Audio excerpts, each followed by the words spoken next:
And ladies and gentlemen, for joining us here in this lovely morning in the Indonesian Student Association Scientific Conference ISASC 2017. As you have already known, ISASC 2017 is the international conference organized by the Association of Indonesian Students in Osaka-Nara in collaboration with Center for International Education and Exchange or CIEE Osaka University. The conduct of this conference is also with very kind support from the Consulate General of the Republic of Indonesia, the Embassy of the Republic of Indonesia in Japan, Osaka University, and the Indonesian Student Associations in Kansai area. Certainly, we would like to thank for our sponsor for this event, such as Bank Nasional Indonesia, Nice Indonesian Cargo, There's Factory, Japan Souvenir Store, Nindo.com, Berita Nippon Indonesia, Akihisa Services, Cafe Bintang Osaka, and IKAPEXI, or Ikatan Pengusaha KMQC Indonesia. Also, we would like to thank our media partner, PPI Japan Radio.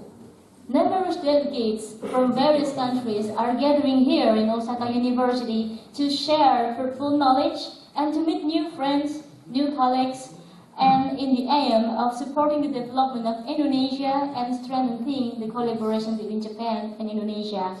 We sincerely hope that everyone enjoys your stay in Osaka and have this event memorable one.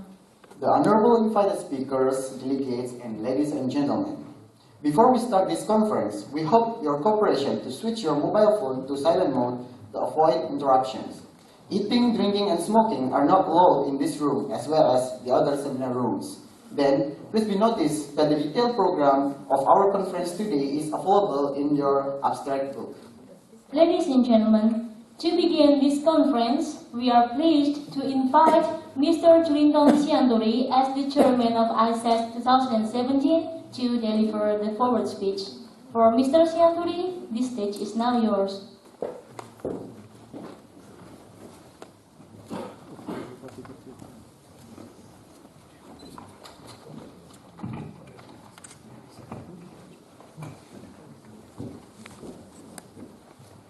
Thank you for kind introduction. Excellencies Dr. Perkasa, the Ambassador of the Republic of Indonesia, Mr. Wisnu, Pratignyo, Consulate General of the Republic of Indonesia, Professor Kiyoshi, Fujita, Director of Center for International Affairs, Osaka University, Professor Hajime Uichi, School of Foreign Studies, Osaka University, Dr. Osaki Moriko, Center for International Education and Exchange, Osaka University, Mr. Randy Harjupa, President of Indonesia Student Association Japan, Mr. Pedro Di Bastian, President of Indonesia Student Association Kansai, Mr. Ahmad Jafar Arabi, President of Indonesian Association Osaka-Nara. Distinguished guests, ladies and gentlemen, first of all, I would like to extend my warmest welcome to greeting to each of you to this international conference. The theme of this conference is about science, technology, humanities, and social science for sustainable development of Indonesia. With this theme, we reflect our belief that the many future challenges in our life, that our target is we want to achieve the sustainable development goal in order to improve the quality of life of the community. So when I ask people about the sustainable development and they suddenly say that that's not our responsibility, that's the government responsibility. The question is that, how if the government fails? Do we just watch the situation or do we just as complain with the situation? The answer is that now we have to act. The time to act is now. The theme of the sustainable development is very important for us, as not only to help other people, but to improve our capabilities, in particular for the researcher. And then the goal of this conference, we want to gather together with researchers from all around the world, and so that we can discuss and we can generate one and creative idea. And we do believe that that creative idea can be used in order to achieve the sustainable development of Indonesia. If we talk deeply about the sustainable development of Indonesia, the contribution of the young people is very, very important, because they can generate the creative idea and then they can develop the old thing, become a new thing, and that would be absolutely incredible. And through this event, I hope that you can enjoy this event and after the plenary lecture, and we have the parallel section, and you can go to different rooms, and I hope you can enjoy this event. And finally, I would like thanks to the speaker, Dr. Ben Perkasa from the Ambassador of Republic of Indonesia, Professor Matsuno, Professor Shukamoto, Dr. Ambara, Dr. Satria, Dr. Doni, Dr. Sastia, and I also want to thanks to Dr. Yumi Sugahara for helping us so far, and that's very, very meaningful, and I hope you can enjoy this event. If you have a question about this event, you can ask people in the back, and finally, I just want to say thank you so much.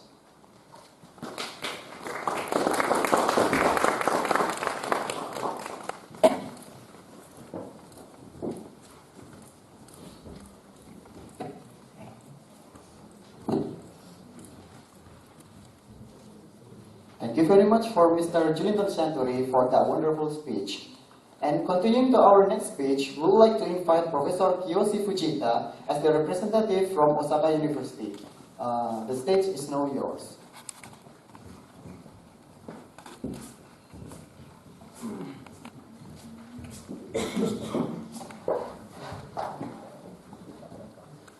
Good morning, everyone. So, it is a great honor for me to be able to attend the Indonesian Students Association Scientific Conference 2017 at Osaka University. So we would like to mention great thanks for Consulate General of the Republic of Indonesia and professors and chairman of the Indonesian Students Association Scientific Conference. As a proxy of our dean and the director of ASEAN Center for Osaka University, Kiyoshi Fujita, me, of the director of Center for International Affairs, Graduate School of Engineering, Osaka University, will give a short talk in this conference. Once again, so we are pleased to hold a fantastic conference, Indonesian Students Association Scientific Conference at Osaka University. And welcome to Osaka University. So in this conference, the student and the researcher can discuss about science and technology, and human culture and social science to seek sustainable development of Indonesia. So especially students can share the experience in the field of biotechnology, chemical biology, and material science and engineering resources, and humanity and social sciences.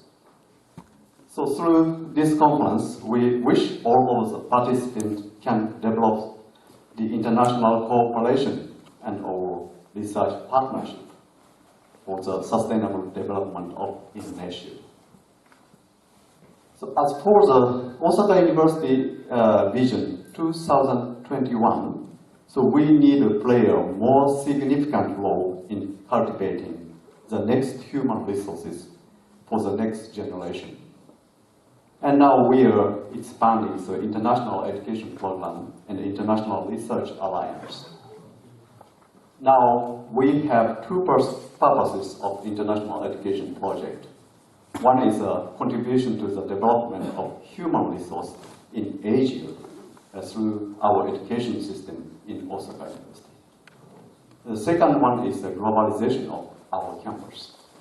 So for instance, our Japanese students study in both campuses, Osaka University and overseas university, and vice versa for international students. Now we are trying to use actively our existing international program in many research fields. However, developing our project, we need further cooperation and a great assistance from Indonesian university. In the future, so we are expecting the result and the product of this conference could be basis of any research and education program.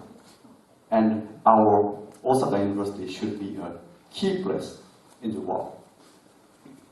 We wish the further developing of both Indonesian and Japan, and would like to mention our best wishes for the future. Lastly, so we appreciate continuous assistance from Indonesia. Thank you for your kind attention.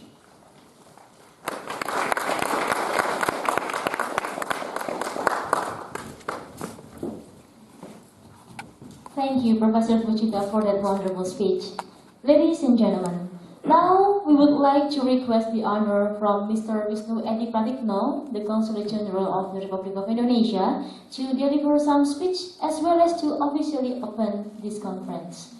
For Mr. Wisnu, please come on the stage and the time is now yours.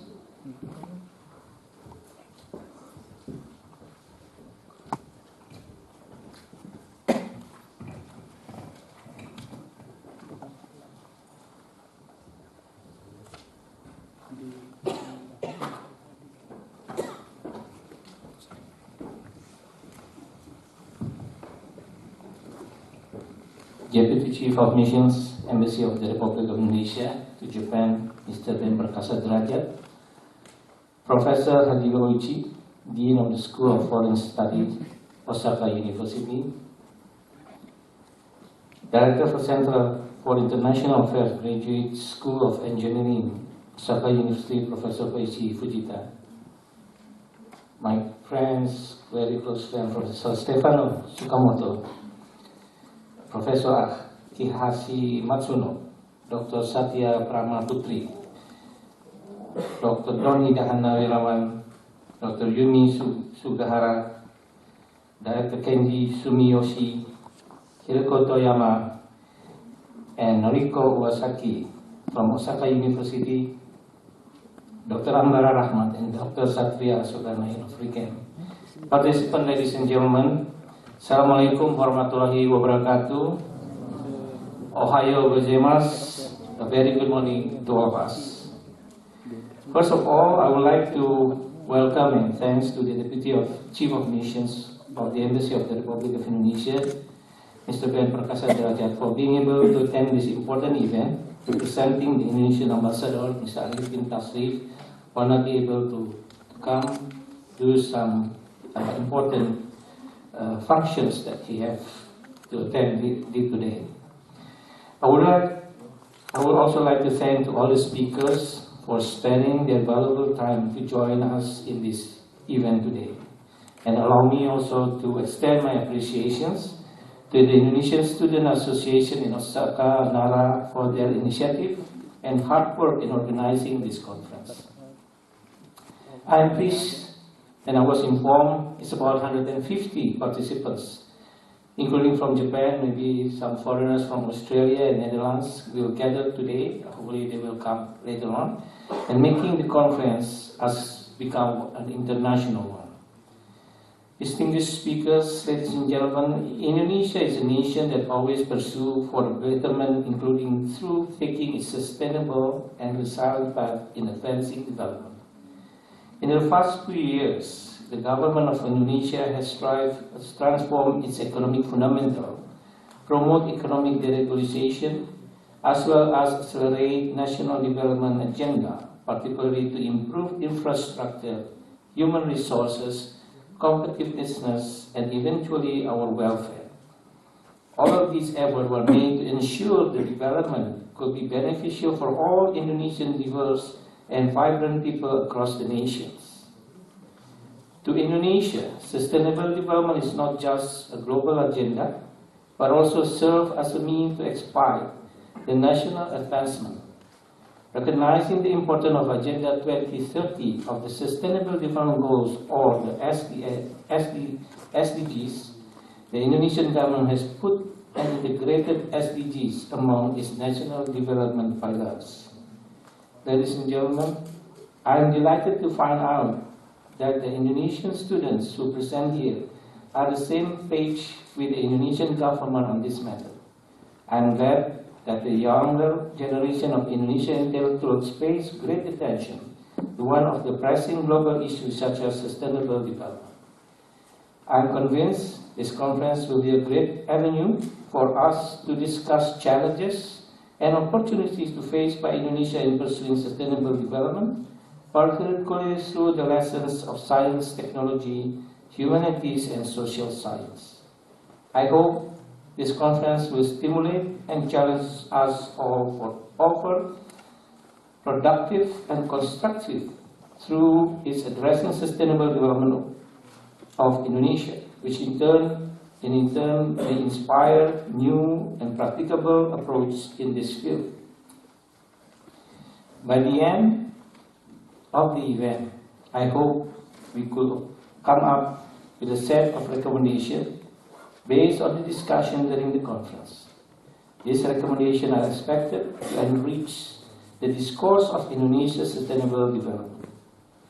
In closing, I encourage all participants to take part actively in interesting discussions today. Let us all contribute ideas and thoughts constructively to ensure Indonesia's accomplishment of Sustainable Development Goals or Agenda 2030. It is my hope that this conference will be a benchmark for all Indonesian intellectual researchers, students in Japan to share and exchange views and ideas on common concern and interests. And I declare this conference today open. Wassalamualaikum warahmatullahi wabarakatuh. Arigatou gozaimasu. Thank you very much.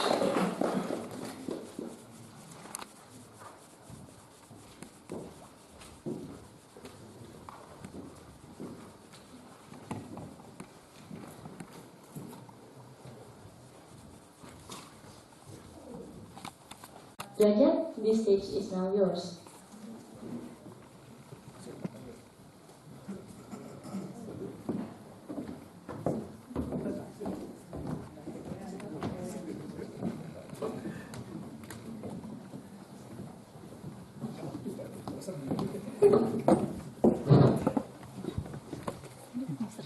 Assalamualaikum warahmatullahi wabarakatuh.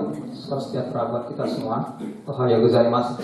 So, yeah, for sure I have to use English for this morning, but I want to combine with bahasa Indonesia to introduce bahasa Indonesia to the others. So, selamat pagi teman-teman semua, para sensei. Semoga dalam keadaan sehat. Mungkin saya perkenalkan diri dulu. Saya Wendihan Jupa, sekarang PhD candidate di Universitas Kyoto. Pagi ini saya mendapat tugas berat untuk memoderatori Papen sebagai wakil Duta Besar Indonesia untuk Jepang.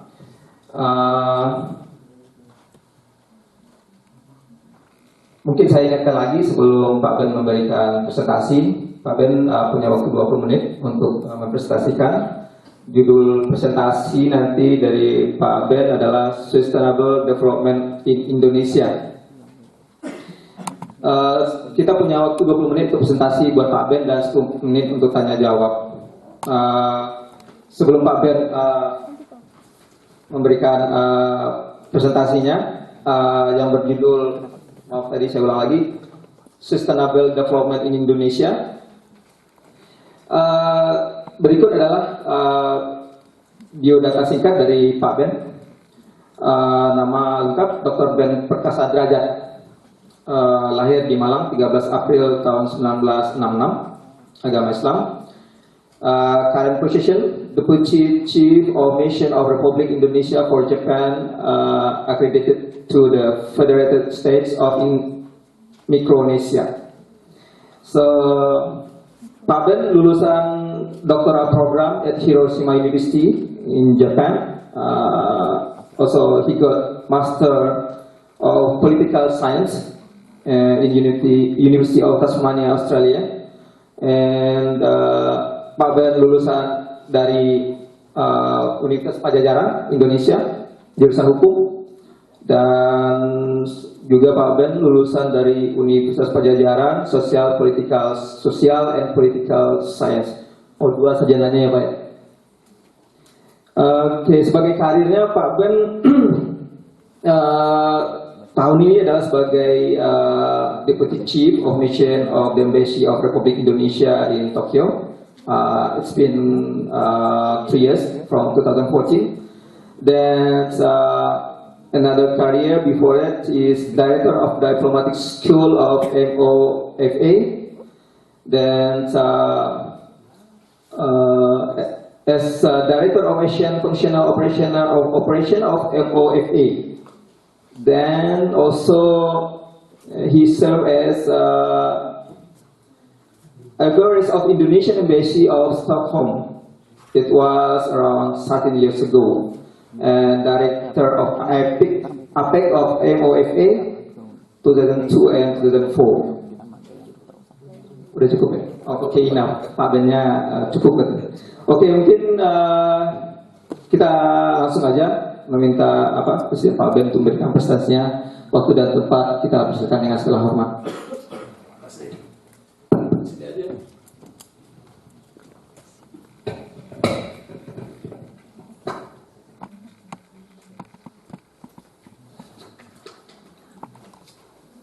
Now it is 10:34, so I will be finishing my remarks at 10:44. Dear beloved Indonesian student in Japan, Mr. Wendy Harjupa, the new chairman of the PPI in Japan, distinguished guests, ladies and gentlemen, Assalamualaikum warahmatullahi wabarakatuh. Ohayo gozaimasu, very good morning to you all. It is an honor to me to be here addressing you all in the conference where we will discuss a very important topic, which is sustainable development in Indonesia. Sustainable development is very important because it is a development that meets the needs of the present without compromising the ability of future generations to meet their own needs. In essence, sustainable development is the realization of our responsibility toward future generations. You are the future generation, students. Before I speak specifically about sustainable development in Indonesia, allow me to highlight some backgrounds of this issue in global level. A little more than 2 years ago, precisely on the 25th of September 2015, 194 member countries of the UN adopted a document called the 2030 Agenda for Sustainable Development. In it, 17 sustainable development goals have been set, namely, I have to mention one by one. 1. No poverty. 2. Zero hunger. 3. Good health and well-being. 4. Quality education. 5. Gender equality. 6. Clean water and sanitation. 7. Affordable and clean energy. 8. Decent work and economic growth. 9. Industry, innovation and infrastructure. 10. Reduce inequalities. 11. Sustainable cities and communities. 12. Responsible consumption and production. 13. Climate action. 14. Life below water. 15. Life on land. 16. Peace, justice, and strong. 17. Partnership for the goals. These goals are a universal call to action to end poverty, protect the planet, and ensure that all people enjoy peace and prosperity.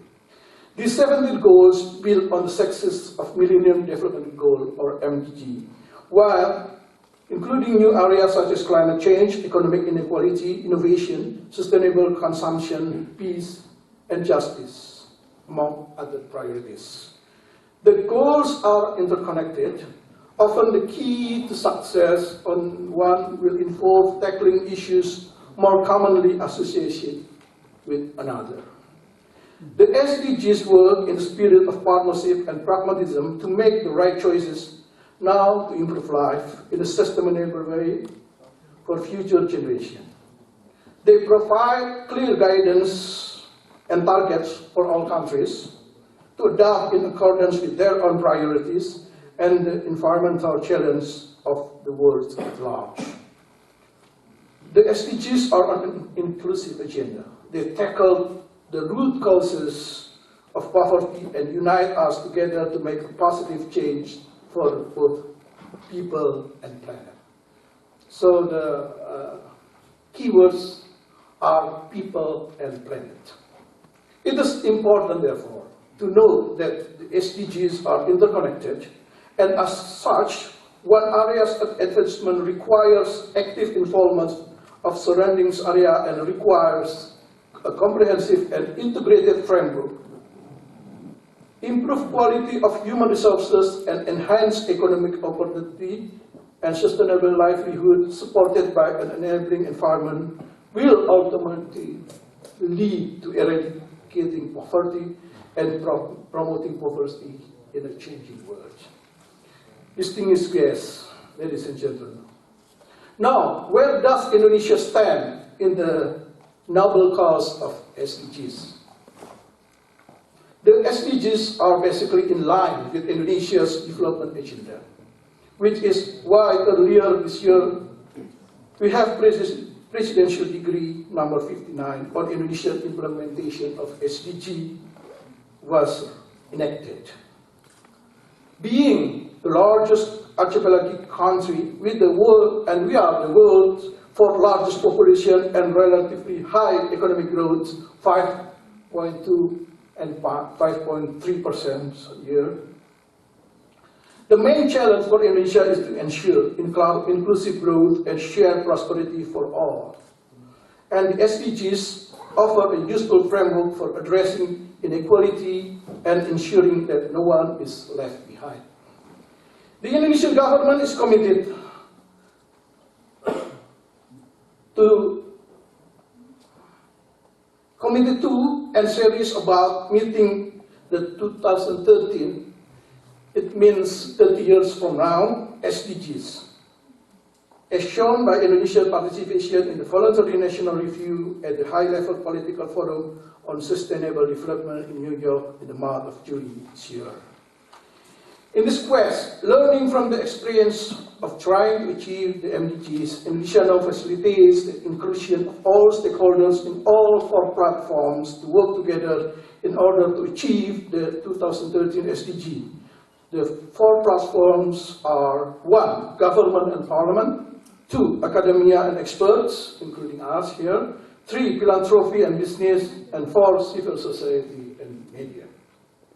Mr. Consul General, distinguished guests, ladies and gentlemen, please allow me now to highlight some progress that Indonesia has made in recent years in relation to the SDG.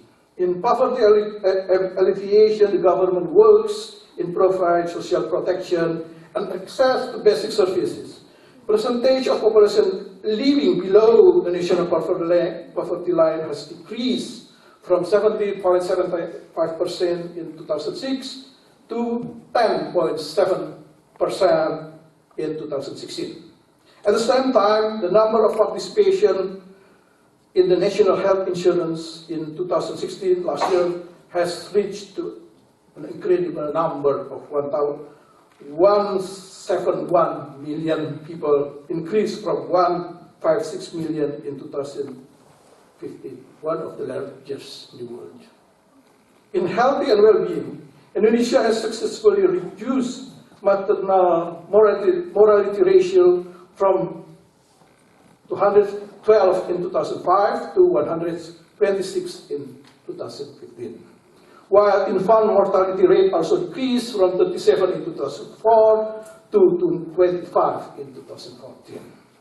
In food security and nutrition, Indonesia rice production has reached a peak of 75.4 million tons, and maize production reached 19.6 million tons in 2015.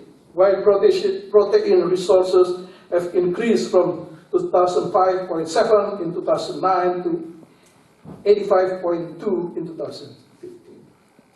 Access to clean water and sanitation of the poor and vulnerable group also increased from 54% to 62% in 2016.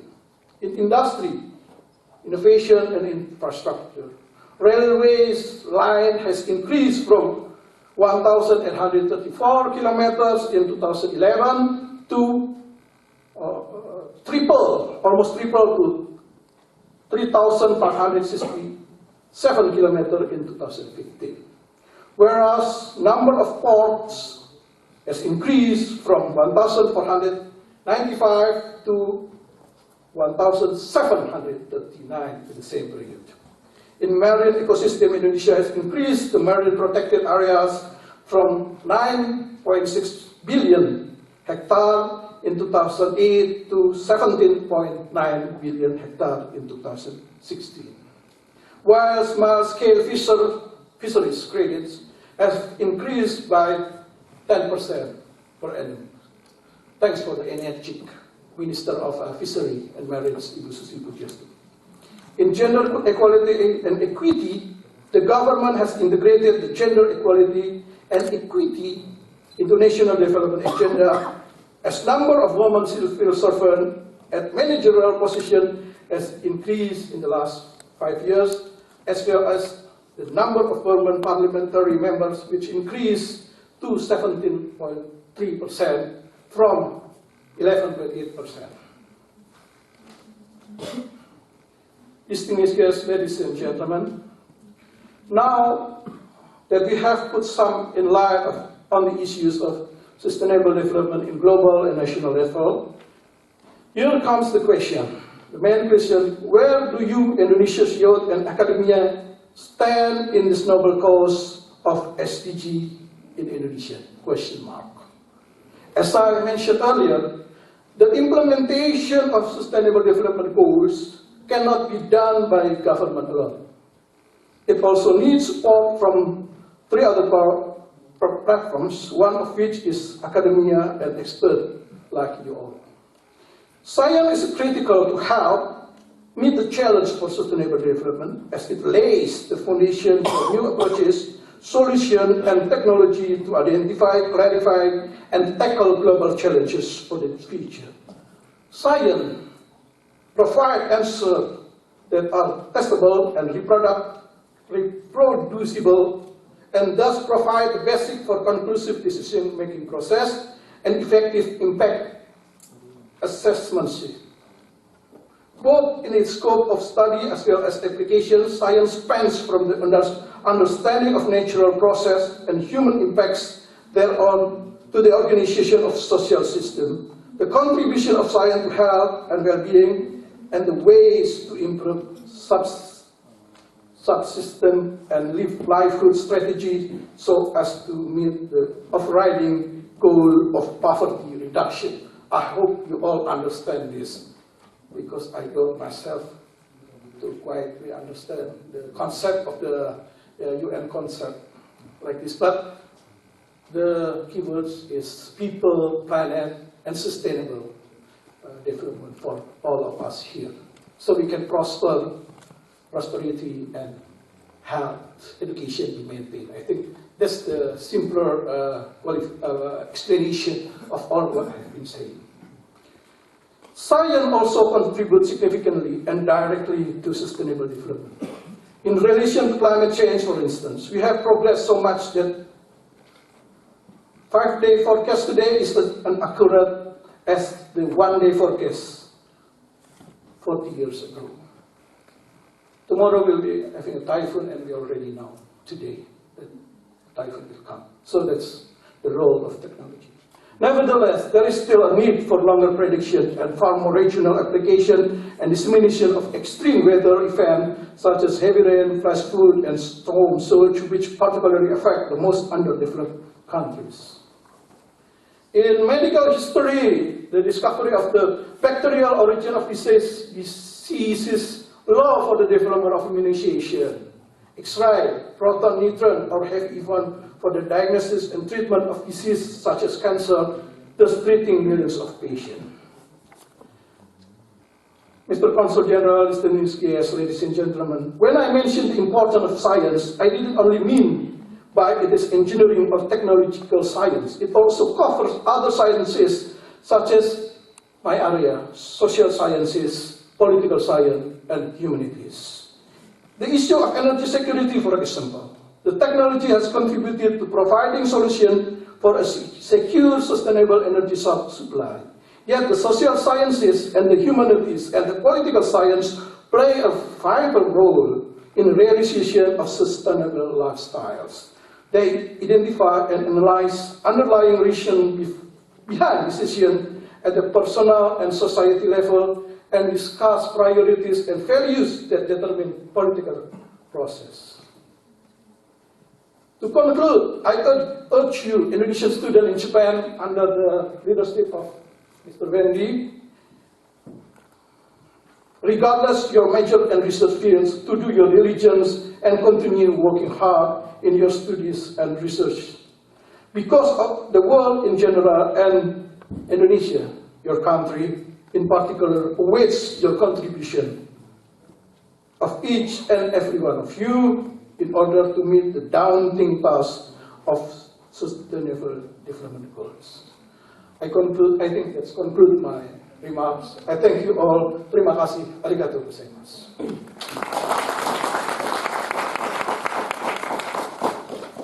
Thank you very much, Pak Ben. Indeed, you still have time, 3 minutes. Oh, yeah, But if you want to conclude now, no. So we will open the presentation, the question to the others, to the audience. Is it okay? Yes. Okay. So kita buka, Pak. Silakan. Oke, kita ucapkan semua terima kasih kembali kepada the excellent presentation of Pak Ben, Prof. Pak Ben. So now we open the question to the audience. So I think I open one question and one answer for Pak Ben. So I think this is a more clear explanation by Pak Ben because still we have time about 30 minutes. Okay, please, if you have any question.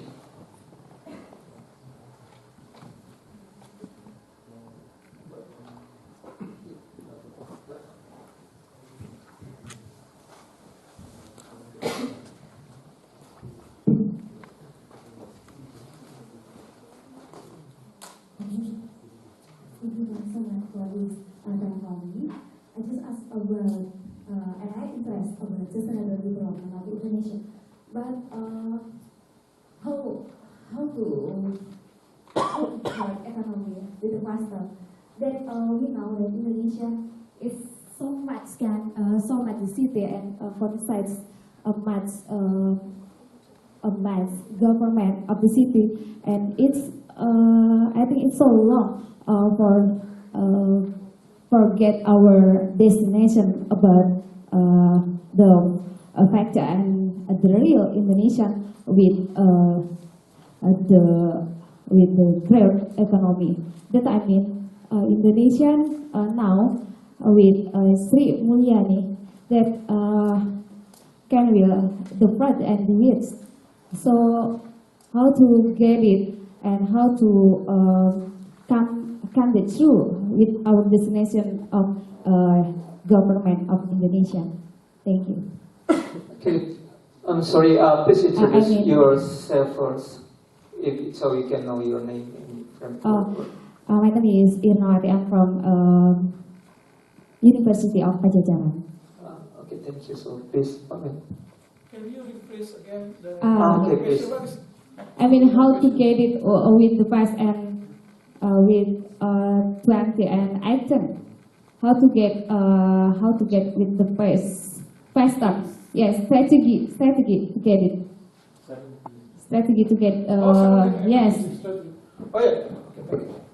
We have Bappenas, National Planning Agency, and those 17 priorities has been set up in Bappenas, and detail will be directed by the government. In this regard, Bappenas how to implement. It covers many agencies and ministries, and all ministry who have the responsibilities of some areas. One or two or some areas will be given the opportunity to fulfill the goals. So after the 7 priorities have been set up, that will be followed up by some concrete agenda. If I understood your question correctly, is that your question? Dalam bahasa Indonesianya gimana tadi maksudnya? Okay, in Indonesia, I mean, kita tahu bahwa di Indonesia itu memiliki banyak daerah, dan di setiap daerah punya, apalagi kita sudah menggunakan sistem kebijakan middle dari daerah sendiri itu punya kebijakan tersendiri. Bagaimana menyatukan kemudian pemerintah daerah dengan pusat? Mungkin punya strategi untuk pencapaian ekonomi kita. Oke. I get it. The question is how the local government are synchronized with the central government to achieve this goal and development strategy. Now in Indonesia, as friends here understand it from the reform period, we have autonomy, regional autonomy, in which regional or local government has some degree of autonomy to set up its own priorities and of development agenda. But lately there is some ideas from the central government to further synchronize, make it development become one integrated area of operation in which involve central government, local governments, and even parliaments, local and central parliament. So we are now working hard how to make all the 34, we have 34 provincial governments in Indonesia, hand in hand together and unify in one strategy to achieve all the development goals, including the SDG.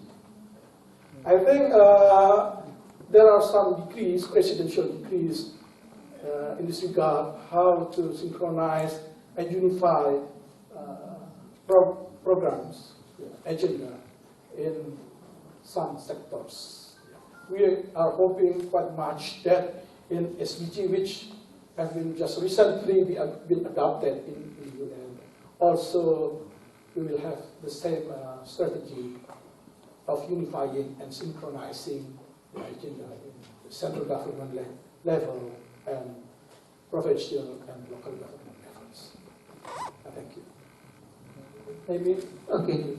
Still more questions. Okay. If other questions, please.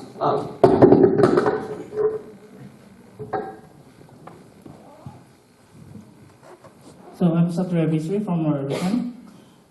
So my question is related with the, basically it's about the sustainable development goals, particularly for Indonesia, and how to achieve that. The problem that I think one of the biggest problem for Indonesia is about the strategy for the brain circulation or the know-how to tackle the problems, or to address the sustainable development goals, for example. And the thing is, like, is there any specific strategies for, let's say, the brain circulation itself? Because the thing is, like, it seems that from the perception of many people in other countries is that even though the Indonesian economy is keep increasing, but not with the science contribution levels, and also for foreigner scientists who wants to contribute to the development of Indonesia in terms of contributing the know-how, it seems that the system in Indonesia is too bureaucratic and it's still too close. For example, the problem, it's not only limited for example, the foreigner. Another problem that we may also face, for example, for students or Indonesian scientists outside Indonesia is when they want to contribute the idea to Indonesia, or even the simplest cases to find out position as a scientist in Indonesia, it seems that the system itself is not in the same level as in the other countries, because everything should start from really bureaucratic process, and then in the end, the whole brain circulation process is actually choked in Indonesia. I think that's actually, there are many questions from many scientists in other places. How can the Indonesia is actually really close in this aspect, actually? It is, frankly speaking, it is not my full authority to speak on this area. But as long as I understood it, the current government of Indonesia under President Jokowi has tried to de-bureaucratize almost all things, including in science and technology and higher education. The first breakthrough was when, in terms of the bureaucratic level, is the amalgamation or the combination combining two different ministries, science and technology and higher education, previously in two different ministries, put into one ministry, Ministry of Science, Technology and Higher Education. I think it is a first breakthrough that bureaucratization, as you mentioned, has to be changed or reformed somewhere. Because I agree with you that it is a problem in Indonesia. And I heard many complaints from friends who get a doctoral degree or postdoctoral degree from overseas, and when they return back to Indonesia, then it's very difficult to set themselves into the right track of science and technology research back from the overseas, including Japan, to Indonesia. That's why many friends, they don't return to Indonesia, they stay in Japan, USA, Australia. But in that regard, I don't see quite much negative spirit there. This is my personal opinion. It is okay for Indonesian scientists or researchers or lecturers nowadays to spread out in overseas countries. When the time is right, and then return to Indonesia. I'm not talking that now the time is not right yet, but definitely we are now reforming. We are now trying our best, the government is trying the best to fulfill your intention that Indonesian scientists, Indonesian researchers will have place at home and to continue their research as it is in Japanese university and in the overseas universities. I heard from the Minister of Education and Culture who recently visited Japan. Pak Muhajir is not in charge of the science and technology, other colleagues in charge, but because he is former of rector of the Malang University of Muhammadiyah, so he knows much about that. There will be some strategy, a new strategy, now still in preparation stage to improve the standard of researcher and research activity in Indonesia, both in hardware facilities and in software facilities, including the human resources development. So I'm sorry I'm talking in a very general, but please be optimistic that in 5 years or 10 years, everything in this regard will change, except the president, different, I don't know. Same president, will see improvement quite much. Thank you. Thank you very much. I think now the time is over. So thank you very much David to Pak Ben for his excellent explanation about SGD Indonesia. I hope to see you in the near future. Thank you very much. Assalamualaikum warahmatullahi wabarakatuh.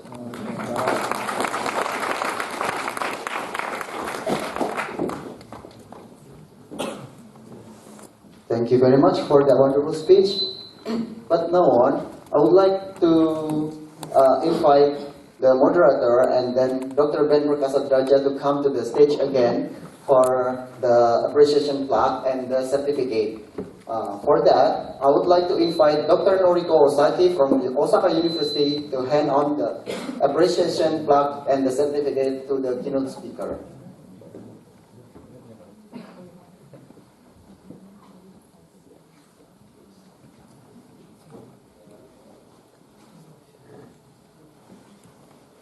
Okay, we are sorry that Dr. Noriko Osaki cannot come yet. So, in replacement, please Mr. Wisnu to also hand.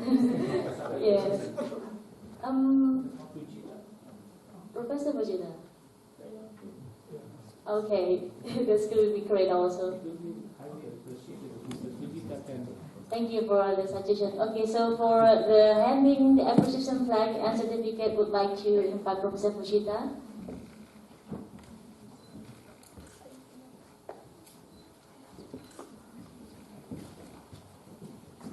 Thank you very much.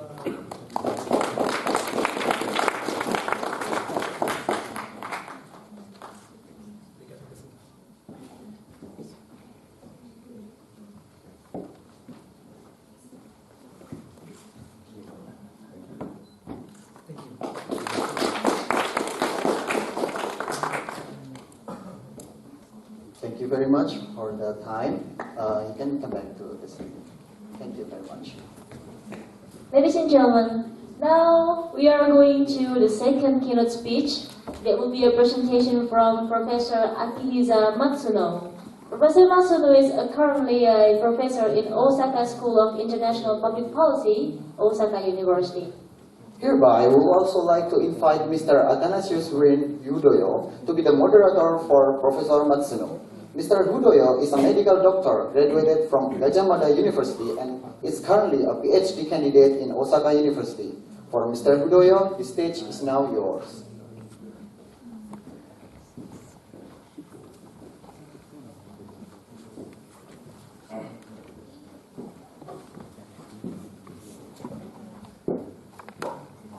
Good morning, everyone. So after listening great discussions with Mr. Ben, now we are moving to second speaker. Our second speaker is Professor Akihisa Mizuno. I will read his curriculum vitae. He graduated from Tokyo University of Foreign Studies and the Graduate School of the Tokyo University of Foreign Studies, majoring Indonesian Studies. He teaches international politics and conflict studies. Currently, he is a professor at Department of Comparative Public Policy, Osaka School of International Public Policy.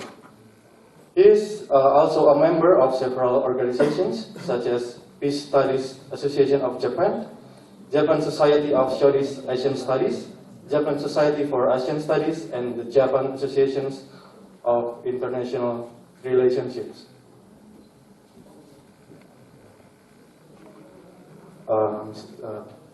Still technical problems.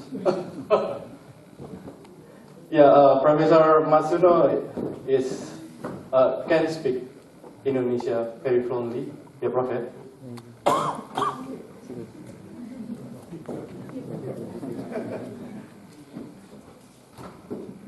Okay, sebentar saya masih disiapkan.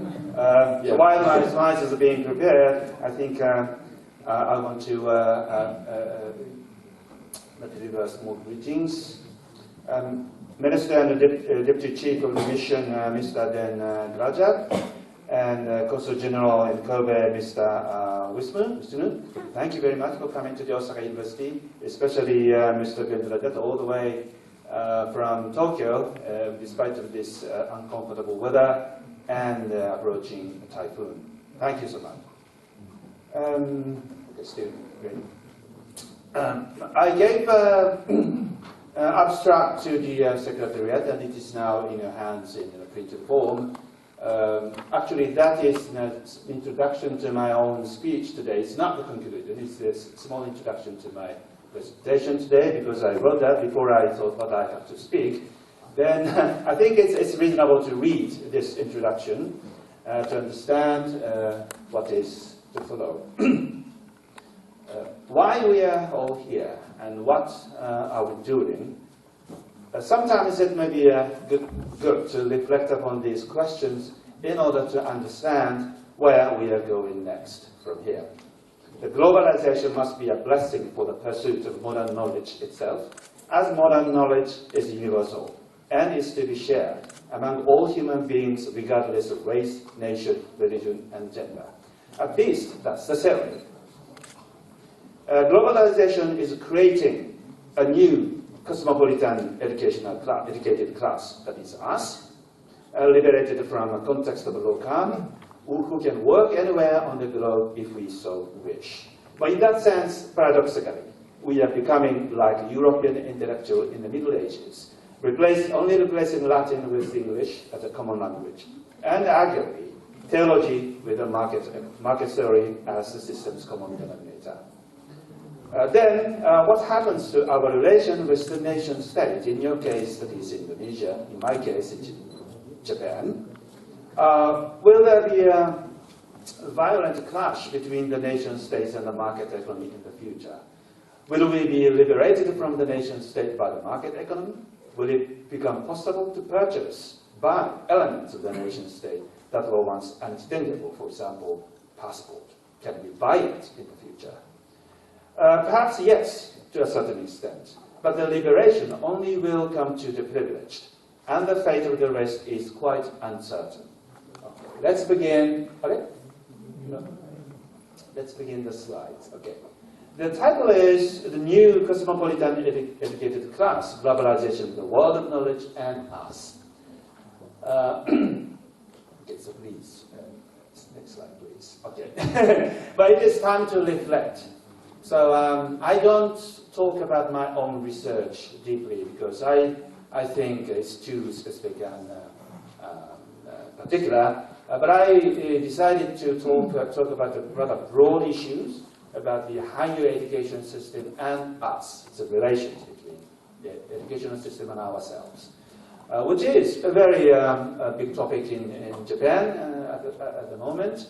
And I'm now a senior university staff. I'm quite involved in the administration of this higher education, particularly at the Osaka University. So these are really becoming my concerns at this moment. So I want to share these concerns with you so that it will be some helpful material for you to think. Okay. Next slide, please. Brief self-introduction. I was born in a small island called Amakusa in Kumamoto Prefecture. It's quite near to Nagasaki, located between Nagasaki and Kumamoto, Kiyoshi. I studied Indonesia in Tokyo, and I also studied anthropology in Bali at the Udayana University, thanks to the Indonesian government scholarship program. And then I also studied philology in the Netherlands at the Leiden University for 2 years. Then I also spent some time doing research in Portugal and Indonesia and East Timor and so on. My topics have been so far East Timor, the events in 1965, and other conflicts across the world, such as Palestine, Western Sahara, and southern Thailand, for example. These are politically sensitive issues. I'm a political scientist. For me, there's no problem to talk about political science sensitive issues. But these have a common feature. That is, these are minority issues. In some sense, East Timor, a very small country, it was a minority within the Indonesian framework. In Asia, and Papua also, perhaps a minority issue. 1965, it's a political minority issue. Maybe not in 1965, but there were quite big organizations, ppi. But now it is a political minority. And other conflicts across the world. Palestine, Western Sahara, and Thailand, all these conflicts involve the issue of self-determination. So self-determination is a quite relevant international legal norm, legal concept for minority issues. And I will explain why I have been doing on these minority issues at the end. Next slide, please. Okay, so talking about globalization is quite similar to talking about money flow, and us. We are studying at the university. Well, I'm teaching. I'm studying at the university, and but something we don't see in our everyday life. You get scholarship. Now I get salary from the university, but all these monies are in the end ultimately taxpayers' money. So people are paying us, right? Then. Now we have been privatizing many things in Japan, starting from the railway company, JR. It used to be a state railway company. For now it has been totally privatized. Japan Airlines, now it has been privatized. And the post office, it has been privatized. And the university now, I used to be a public servant before when national universities were 100% owned and run by the Ministry of Education. But now it's not a private university, but on the way to that direction. Right? I don't know whether this is successful or not. It's a great debate going on.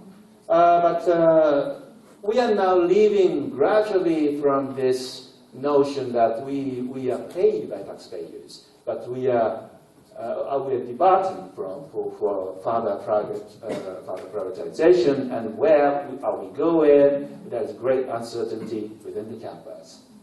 And we also realize that higher education, the university education, so to say, is a policy.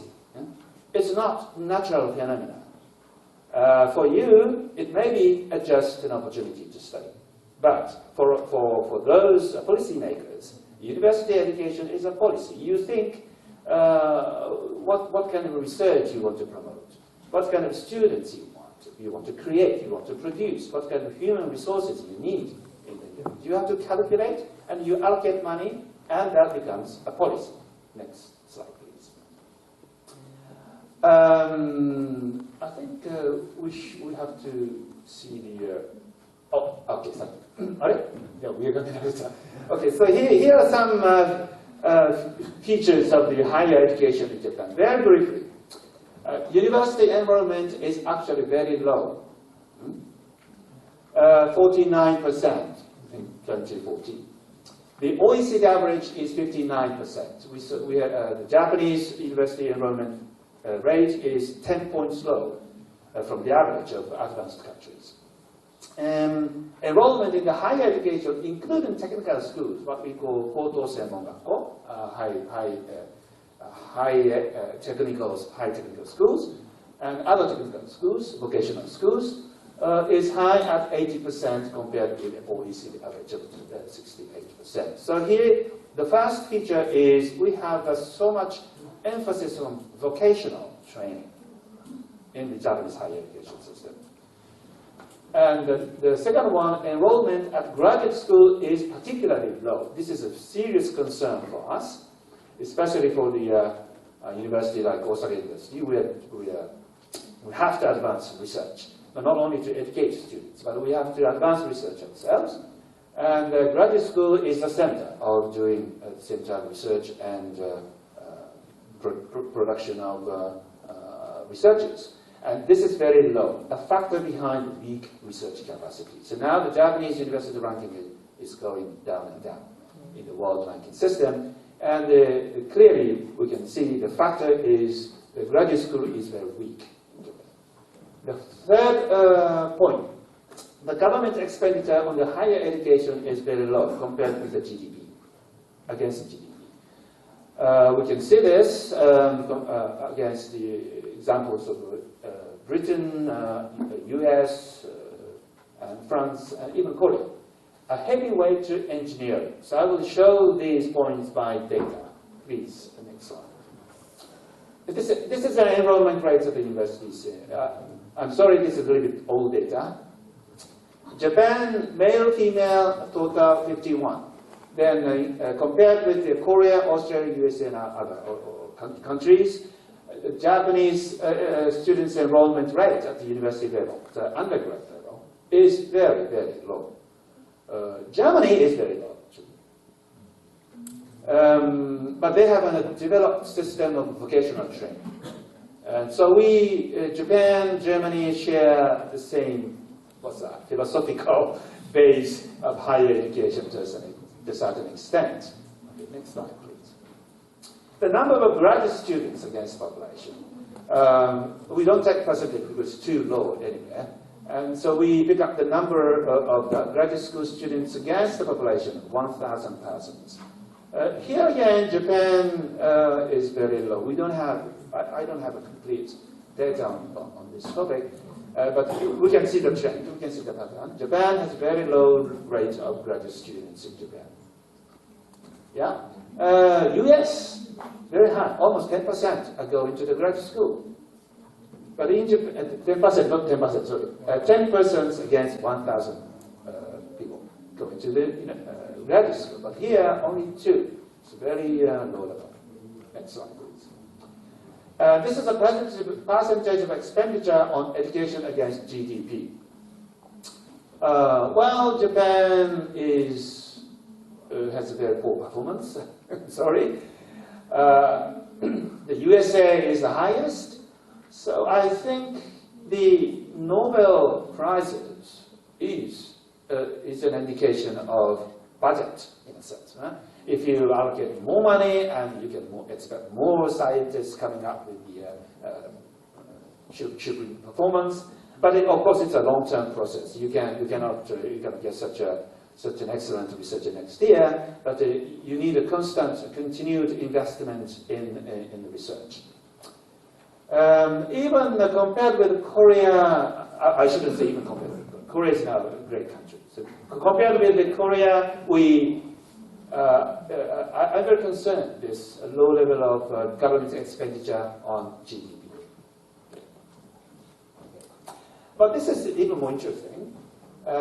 This graph shows how many students are studying what in terms of proportion in each country. At the bottom of the graph, you see Japan. Green is law and economics. Well, so the left side, light green and green indicate the humanities and social science in general. On the right side, reddish colors and blue indicates science, medicines, and so on, engineering.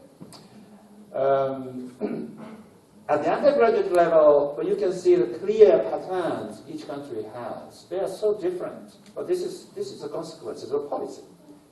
It's not natural phenomenon, but it's a policy. Right? Japan, we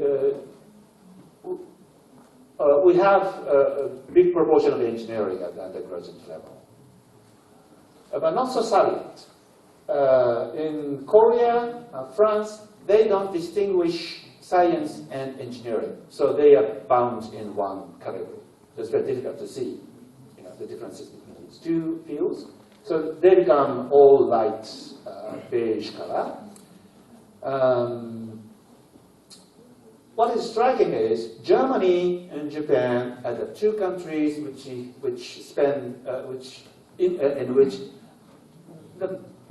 the Faculty of Engineering attracts most students.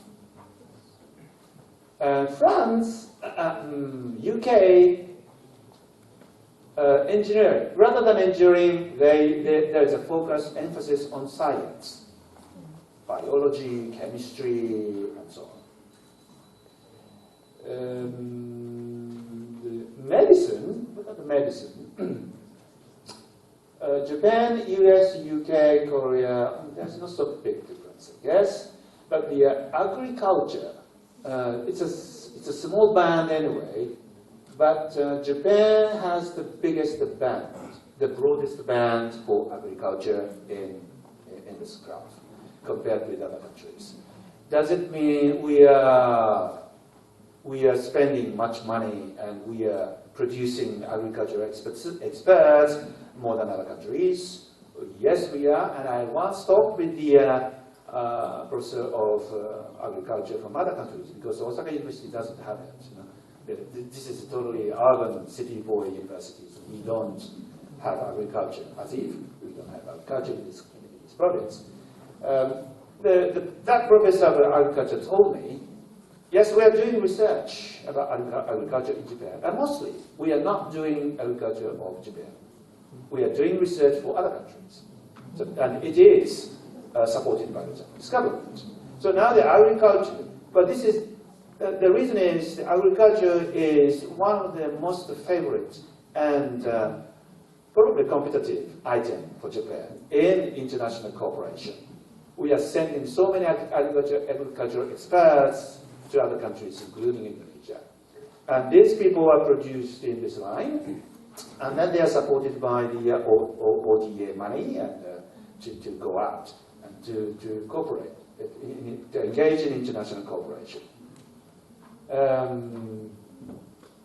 Okay, next slide, please. But there's a yes. This is a different graph. But this is a graph of measures of degrees obtained at the graduate schools, master and PhDs. So the tendency becomes even more extreme, because the graduate school is exactly the area where your country's policy manifests clearly. The undergraduate is so very general, right? And but the government really have to think what kind of a graduate school you want to have, and you have to think about the competitiveness of the researchers in Japan, and you have to calculate how many experts you need in the near future in Japan, for example. So this is the result of the policy we have in the last decades. Japan is at the bottom. Please don't be offended. Clearly, we have the largest band for engineering. So the almost more than 1/3, right? Almost half of the graduate students are engineering students, like you are, perhaps. And this quite represents the picture of the Osaka University itself. We have a large faculty of engineering, and school of engineering, and engineering science, and all bundled together. I think the Osaka University should be proud of the biggest engineering engineer producing mechanism in Japan. Then let's see a green area. These are the humanities and social sciences. Japan, recently there is an argument coming from some corners of the society and from the government that the humanities and social sciences probably do not need anymore to be funded by the government budget. If private university wants to go on that direction, okay, shirakan, you can do that. It's private money. But whether the government has to support this development of humanities and social sciences, it's a great debate going on at the moment, controversy, even within the Osaka University. And of course, I'm from the social science faculty, so of course I'm a member of the resistance. But so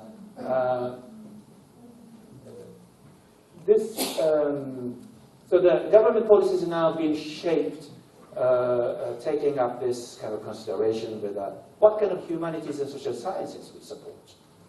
Probably the government doesn't exterminate us all, but they are now thinking what kind of humanities and social sciences we continue to support financially.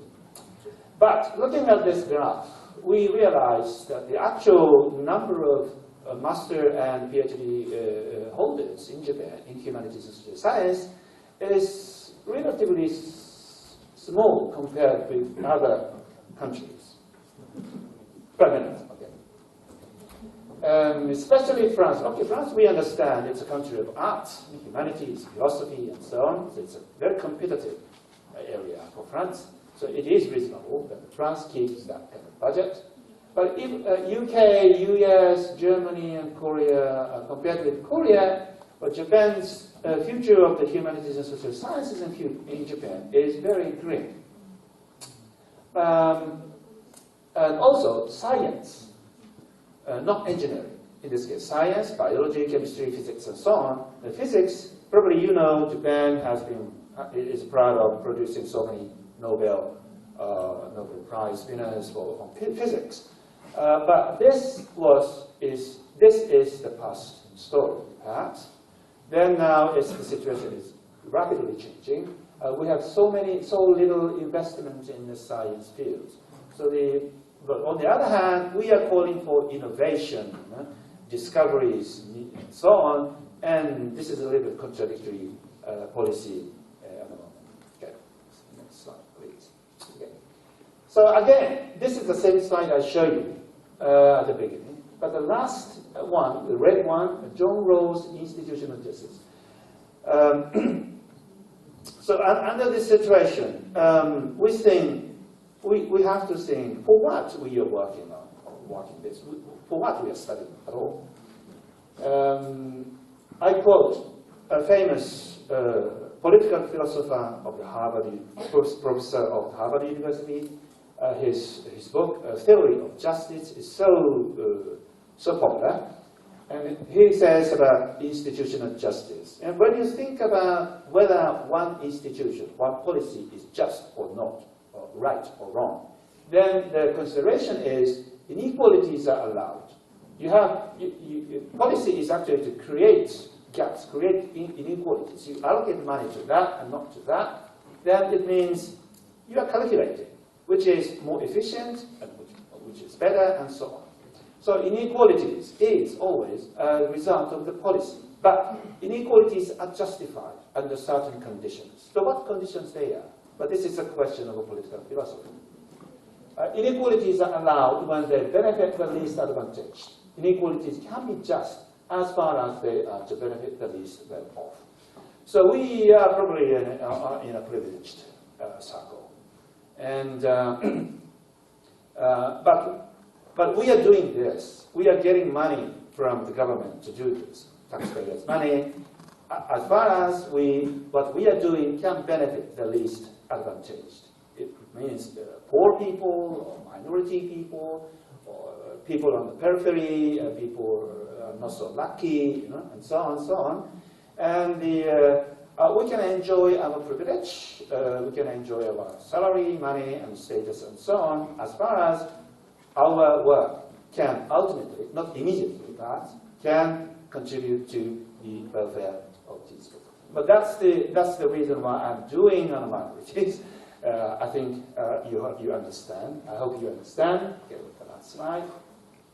Motto: examining the system from a minority point of view, and a search for a more stable and peaceful global social system. That has become my motto. I didn't realize this when I was young. I'm thinking about this only now, at the age of 61. So what you have to do at the moment, you concentrate on your study and do whatever you want to do, and then think later. Okay, thank you very much. Thank you very much, Professor Matsuno, for the great presentation. So it might be a very good opportunity to ask many questions. So we have 10 minutes for discussions. So anyone who would like to ask questions, please raise your hand and come forward, or introduce yourself and your affiliations. So anyone? Any questions from anyone? Oh, Ibu Sasti. Hello, thank you very much for a very nice talk. I'm Sastia from Osaka University Graduate School of Engineering. I think your explanation about how graduate school and the budget expenditure from the government really determines the quality of research produced by each country. And considering the situation in Japan right now and what the future holds in Japan, what kind of insight would you give to Indonesia for us as a country, and how we can move forward based on your experience in Japan? Thank you. Thank you for the very great question. I should have searched the data on Indonesia, but I couldn't. I didn't have enough time to do that, and that is not my expertise either. I think you have better access to the Indonesian statistics, Ministry of Education statistics, and I found these statistics of Japan in a website of the Ministry of Education in Japan. Next, I think we have to start with the real data like this.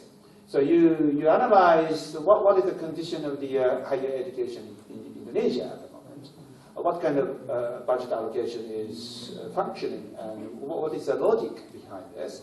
And then I think it's important that the government has hearings from researchers from time to time, what the researchers are thinking on the ground. because they are the ones who will shape the future of the research in your country. And, but not only from students, so researchers' voices must be heard at the level of the ministry and the government. I don't know whether you have such a system or not. And to do this, perhaps my suggestion is the Ministry of Education has to create a separate agency to specifically deal with this. Because the ministry is very busy. Ministry officials, they have lots of work to do every day. And so that's why we have the Japan Society for Promotion of Science, which is a separate agency, funded by the government. It is an agency to distribute money to researchers, including overseas researchers.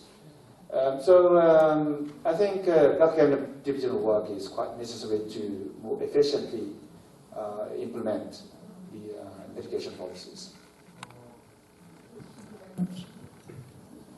Thank you very much for your explanation, Sensei. Is there any another questions from behind? Assalamualaikum warahmatullahi wabarakatuh. Good afternoon, everyone. I'm Utomo from, currently I'm studying Japanese language in Nihongo Gakko, Osaka. There's a very good remarks on globalization of the world of knowledge, and I'd like to ask a question about the globalization itself. As we know that we have to, if we want to make some research, there is a for everyone that's not really inside the university, there is a very limited options to have papers research or something like that. And so, what are your opinion about this one, about the openness of the knowledge? Because if we have to pay for the springers or for the papers, not everyone could afford that. But we think that great ideas could come from everyone. That's my opinion. So, Professor, could you have the opinion of yours about that one? Okay. Thank you very much. Thank you. It's a very good question, actually. And it's been a long time problem in the university. How do we relate us with the society outside? And there is no simple solution. Probably it's so much dependent on the individual researchers, whether they have such a will to open up their research result to the society in general. But as an institution, the university can think of setting up a special program, special center or whatever to link the university's research with the general public outside. We call it in Japan, at Osaka University, we call it in Japanese. Society Academia Cooperation. Academia Society Cooperation. We have such a division in the headquarters here, and we have some staff, and we have some centers and institutions specifically dealing with this within the Osaka University campus, and they hold seminars from time to time, and they actually mobilize us. Because otherwise, if we are not mobilized, we simply stay on the campus and do whatever we want to do, and we rarely go out. So the professors are mobilized by the center, and from time to time, you must talk to the general public, and you have to organize seminars downtown in Nakanoshima or in Osaka City or whatever, and you have to publicize your research, what you are doing on the websites, or you have to go to mass media to talk about what you're doing and so on. And so this kind of activity, organized systematically by the university, exists here. And I think the Indonesian universities probably have to do the same thing. Besides individual researchers' effort to approach the society, open their research to the society. And then but the gap is, in reality, is increasing because the research at the university is now going far away, very far away from the daily life. It's becoming more and more abstract and more high-tech. and more complicated, complex. So the ordinary people cannot understand.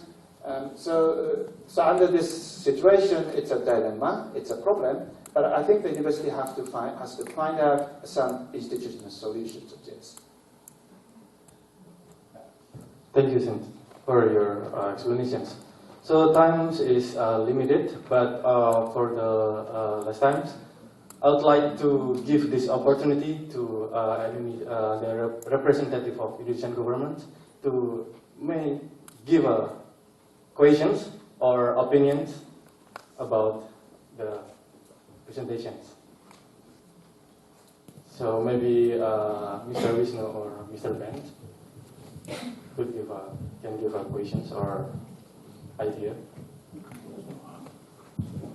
Just a very simple questions because it's something to do with education. I just learned from Japan that university have a good relations with corporations, a company that can have research.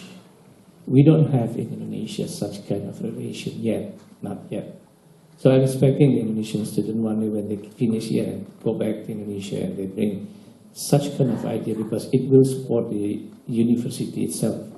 Universities now depending their financials from the government only and nothing else. So as you are talking about the taxpayer and so on. So I think maybe you can share with us and how the ideas of the benefit maybe or the negative side of that, because I learned it that the companies really helps the university in doing their research, even for their own benefit, or even for the Japanese benefit. So maybe you can just share a little bit on that. So I don't know whether you have the expert on this, but I believe that you have. Thank you very much. Thank you very much for a very, very good question. Now, the cooperation between the universities and private enterprises is a government policy already. So it's a stated policy. So we have to follow that to a certain extent. And to promote that relations, the government is allocating budget to us. So it's really a policy now. But of course, that industry-academia cooperation, we call it like that. Industry-academia cooperation is very advanced in the fields of engineering and medicines and sciences a little bit, but not so much in the humanities and social sciences. Of course, it's very difficult, except the Faculty of Economics. But Faculty of Economics may have such opportunities, perhaps. And the professors constantly receive requests from the private companies and local governments and so on to produce a statistical data, produce analysis of the data for their policies. So economics is slightly different, and but basically industry-academia relations is advancing very much in the field of engineering and so on. And this is now a policy. So university has its own division, just like society academia corporation, I said. Now, Osaka University has industry academia corporation division, and there are staff and professors involved in this. So now it's a system working in that direction. And very concretely, every month I attend a kind of board meeting at the university, and there are presented new projects coming from the private enterprises. They are mostly about medicines, the new development of new medicines, pharmaceutical industries. Collaborate with the Faculty of Medicine here to create or test, examine the medicines and so on. And the amount is basically 1 yen, 10 million, 100 million yen. So one item of project is usually 100 million yen. And it lasts for 3-4 years, 3 to 5 years. So every year, 100 million. Yeah, it's coming to the Osaka University's cashier, and then it is. So with this money, you employ new researchers, and with materials and so on to advance the project. And the result is perhaps shared between the university and the company, patent and so on. Yes, thank you very much, Sensei, for your explanations. So, unfortunately, time is up, but I will close these sessions with simple conclusions. To face globalizations, education is the most important thing. Therefore, educating people is not merely a task of the government or the formal teacher. But every educated people must have responsibility to enlighten other people's mind. Thank you, Prof. Matsuno, for your time. Thank you for the... Thank you.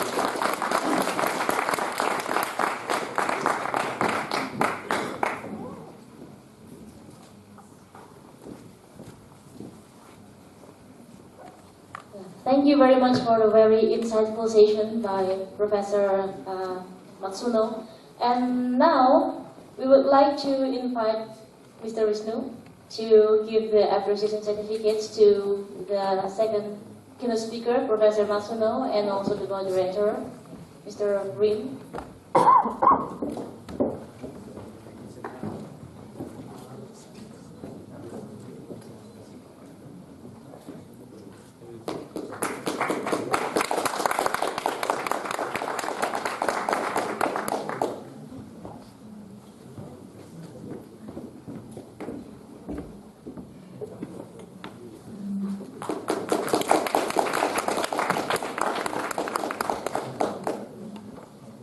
Thank you very much. Ladies and gentlemen, now we invite all of you to come on the stage to take a photo in this photo session. Please come on the stage for all of you. Yeah, let's just come to the front. For the committee and the photographer, please rearrange the place for the take a picture.